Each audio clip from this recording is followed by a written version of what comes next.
तो ये पूरी तस्वीर है। और अब चलिए सीधा रुक करते हैं अपने खास कार्यक्रम अक्षम्य का।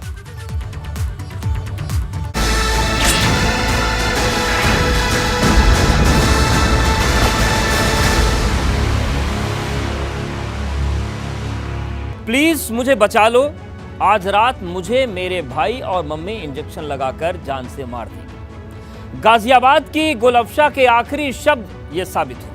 हालांकि ये वायरल ऑडियो में सुनाई दिए शब्द हैं जो हमारे पास मौजूद हैं, लेकिन इसकी अभी पुष्टि होनी बाकी है।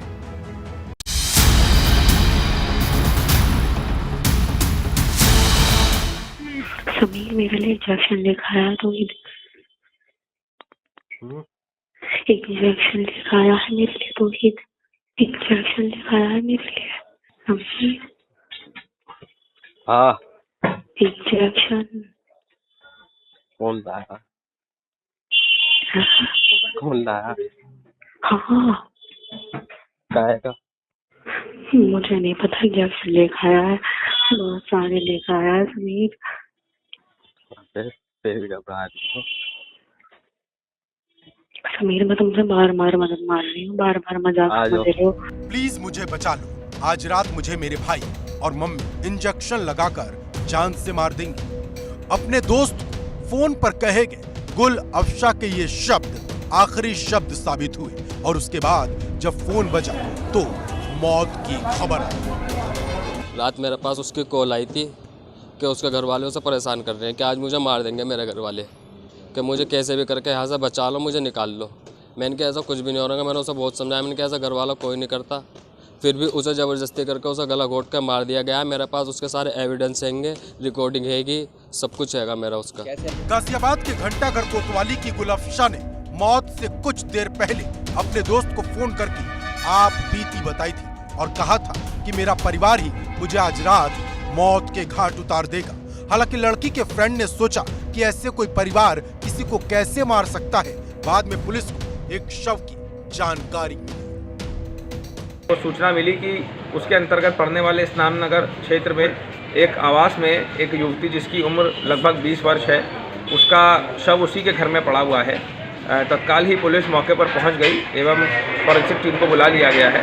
इसमें पंचायतनामा भरकर लड़की का पीएम कराया जा रहा है और जो भी आगे की आवश्यक वैधानिक कार्यवाही है वो की जा रही है। गुल अफशा के परिवार वालों ने नेचुरल डेथ का नाम देकर दफनाने की कोशिश की, लेकिन सफल नहीं हुई। पुलिस शव को पोस्टमार्टम के लिए भेज चुकी है। केला भट्टा से एक फोन आया और पुलिस को सूचना मिली कि घर में एक युवती की घर वालों ने कर दी है ऑनर किलिंग। मौके पर पहुंची पुलिस तो देखा कि घर में एक युवती का शव पड़ा हुआ है और घर वाले रो रहे हैं।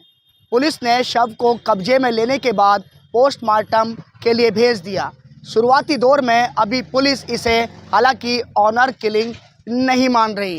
इधर गोंडा में हॉरर किलिंग का मामला सामने आया है। एक गांव में भाई ने बहन की धारदार हथियार से हत्या कर दी। सवेरे साहब हम गए पैसा दे के लौटे, अंदर से पल्ला बंद रहा, बिटिया का घोड़ा पल्ला खोली। उसके बाद हम घर में गए, घर के बाहर निकले तब फिर हमारे जुनाई माई फिर घर के अंदर गए। तब अरुण वैधु के लड़का अरुण के तयंकर करे और तिजोरी के बीच में खड़े मिले हमका। तब उनका हम पकड़ा, तब हमका पटक दी, अपना भाग गया। लड़की की मां बाजार से घर लौटी तो घर में युवक मौजूद था, जिसका विरोध करने पर लड़के ने मृतक लड़की की मां को धक्का दिया और भाग गया। इसी बात को लेकर भाई का बहन से विवाद हुआ, कहा सुनी हुई। एक भाई द्वारा अपनी बहन की शक के आधार पर गणासे से मारकर हत्या कर दिया। मौके पर पुलिस पहुंच करके शव को कब्जे में लेकर पंचायतनामा भरकर पोस्टमार्टम है भेजा जा रहा है। मां की तहरीर के आधार पर सुसंगत धाराओं में अभियोग पंजीकृत कर मृतका के भाई कलीम उम्र लगभग 22 साल को हिरासत में लिया गया है। आरोप है कि एक भाई ने अपनी बहन को शक के आधार पर मार डाला, तो कहीं एक लड़की की मौत की वजह जांच में उलझी हुई है। गाजियाबाद से शक्ति सिंह के साथ bureau report, ABP Ganga.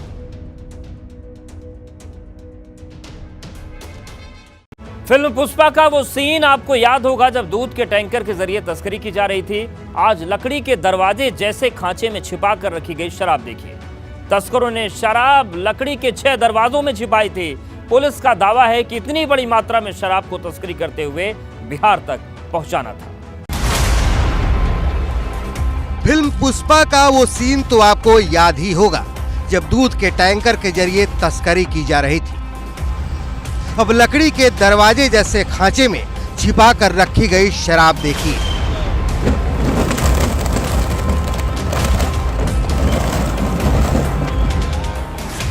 Delhi से खरीदी गई ये शराब बिहार ले जाई जा रही थी। दिल्ली पुलिस ने गिरोह का पर्दाफाश करते हुए 2 आरोपियों को गिरफ्तार किया है। इनके पास से 2112 शराब की बोतलें बरामद हुई हैं। पुलिस दोनों आरोपियों से पूछताछ कर अब ये पता लगाने की कोशिश कर रही है कि ये लोग कब से शराब की तस्करी कर रहे थे।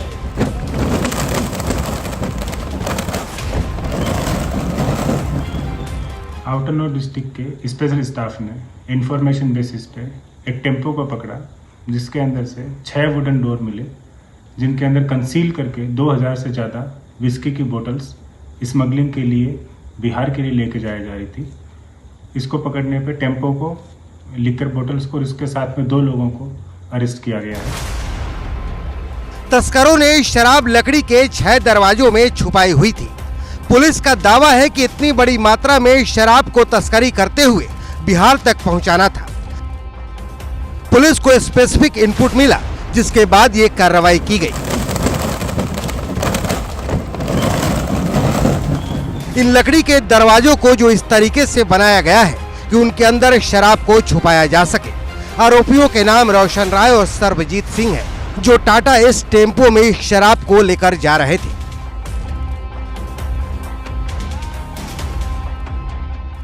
चांदी का चम्मच होता है, ये तो अक्सर देखा और सुना जाता रहा है। अब तो जूता भी करोड़ों का हो चुका है। इसकी तस्दीक देश का कस्टम विभाग करता है। मुंबई इंटरनेशनल एयरपोर्ट पर एक यात्री के जूते से करीब $5 लाख बरामद किए गए। गुप्त सूचना के आधार पर इस 4 करोड़ 10 लाख रुपए के जूते को जब्त करने वाली टीमें भी हैरान हैं कि इंसान जुगाड़ किस हद तक कर सकता है। ये बरामदगी बुधवार को हुई है। कस्टम विभाग के पास पहले से जानकारी थी, वो आरोपियों को तलाश रही थी। कस्टम अधिकारियों का शक तब पक्का हो गया था जब 3 लोग बिना किसी सामान के एयरपोर्ट पर पहुंचे थे, जिनका पहनावा भी बेहद साधारण सा ही था। उन तीनों की चाल भी बदली बदली सी लग रही थी। बिना सामान के भला कोई यात्री एयरपोर्ट पर कैसे और क्यों जाएगा? इस सवाल का जवाब तलाशने में जुटी कस्टम टीमों ने शक दूर करने के लिए जब उन तीनों को रोककर पूछताछ शुरू कर दी, उनमें से एक के जूते उतरवाकर जब उन्हें जांचा गया तो पता चला कि जूते के भीतर तो $4,97,000 भरे हुए हैं, भारत में जिनकी कीमत करीब 4 करोड़ 10 लाख है। जांच में पता चला कि जूते के नीचे उसकी तली लगे होने के बजाय डॉलर्स की ही तली बना रखी थी, जिस पर किसी की नजर आसानी से पड़नी ही नहीं थी। अगर कस्टम विभाग के पास भी मुखबिरी से सूचना पहले ही ना आ गई होती तो आरोपियों को पकड़ना मुश्किल था। Bureau report, ABP Ganga. Bulandshahr की एक युवती के साथ दरिंदगी की रिपोर्ट थाने में तभी लिखी गई जब उसने सीएम योगी से ट्वीट करके मदद की अपील की। लड़की ने वीडियो में अपने साथ हुई दरिंदगी और पुलिस के कारनामे का खुलासा करते हुए कई गंभीर आरोप लगाए थे। ये रिपोर्ट देखिए।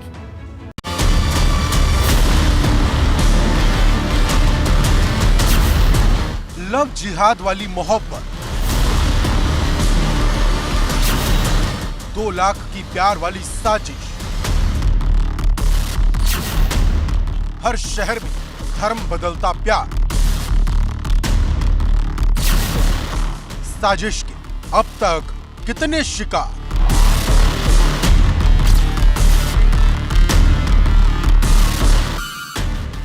बुलंदशहर की इस युवती के साथ दरिंदगी की रिपोर्ट थाने में तभी लिखी गई जब उसने सीएम योगी को ट्वीट कर मदद की अपील की। लड़की ने वीडियो में अपने साथ हुई दरिंदगी और पुलिस के कारनामे का खुलासा करते हुए कई गंभीर आरोप लगाए थे।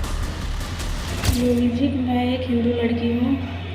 एक मुस्लिम लड़के ने नाम बदलकर मेरे साथ संबंध बनाए और मेरी वीडियो बना ली और उनके चलते वो मुझे ब्लैकमेल करने लगा और लगातार मेरे साथ संबंध बनाने लगा। इसके चलते मैं कुछ माह की प्रेग्नेंट हूँ। जब मैंने उसको बताया कि मैं प्रेग्नेंट हूँ तो उसने मेरे साथ में बदतमीजी की, मुझे मारा और मेरे पेट में लात मारी। जब मैंने उसकी रिपोर्ट दर्ज कराने के लिए खुर्जा थाना गई तो वहाँ पर मुझे किसी ने नहीं सुनी और मुझे बोल दिया कि घर पे जाओ और अपना फैसला अपने आप करो। वीडियो सामने आने के बाद पुलिस विभाग में हड़कंप मच गया। आनन फानन रिपोर्ट दर्ज की गई, लेकिन अभी खुलासों का सिलसिला बाकी था। आरोप है कि लव जिहाद करने के लिए जुनैद नाम के शख्स को 2 लाख रुपए मिलने थे। और जुनैद मेरे से बोलता है कि ये हमारा मिशन चल रहा है कि किसी हिंदू लड़की को अपने जाल में फंसाओ और उसके साथ में संबंध बनाओ तो 2 लाख रुपए हम उसको देते हैं। इसीलिए मैंने तेरे साथ में ये संबंध बनाए। योगी जी से मेरी अपील है कि मुझे इंसाफ दिलाएं और मेरी रिपोर्ट दर्ज कराएं। लव जिहाद के मिशन का सच क्या है, ये पुलिस की जांच का विषय है, लेकिन मामले में कई ट्विस्ट है। जुलाई 2020 में आरोपी जुनैद के खिलाफ युवती ने छेड़छाड़ का केस दर्ज कराया था। उस समय पुलिस ने कार्रवाई करते हुए आरोपी को जेल भेजा था और चार्जशीट दाखिल की थी। जुलाई 2020 में जुनैद नाम के एक व्यक्ति के विरुद्ध थाना खुर्जा नगर में एक महिला द्वारा शिकायत की गई कि उसने जुनैद नाम के व्यक्ति ने उसके साथ छेड़छाड़ किया, जिसके संबंध में थाने पर 354 और SC/ST का मुकदमा पंजीकृत किया गया। अभियुक्त जुनैद को जेल भेजा गया और उसके विरुद्ध चार्जशीट लगी।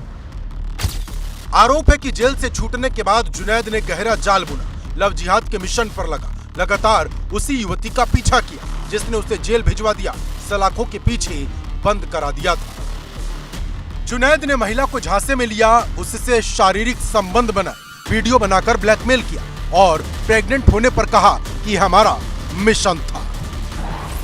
जुलाई 2020 में जुनैद नाम के एक व्यक्ति के विरुद्ध थाना खुर्जा नगर में एक महिला द्वारा शिकायत की गई कि उसने जुनैद नाम के व्यक्ति ने उसके साथ छेड़छाड़ किया, जिसके संबंध में थाने पर 354 और SC/ST का मुकदमा पंजीकृत किया गया।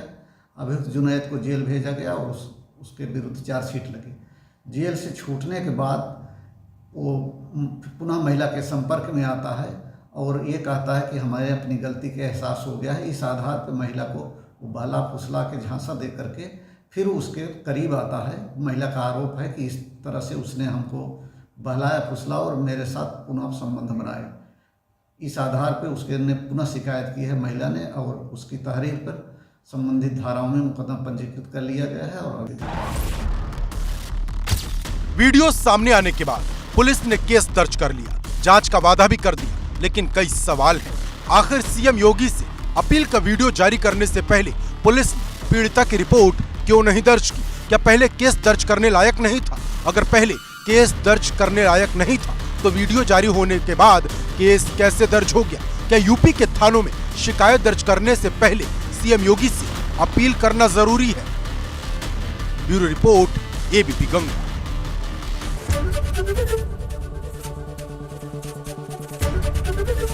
ABP गंगा, खबर आपकी, जुबान आपकी।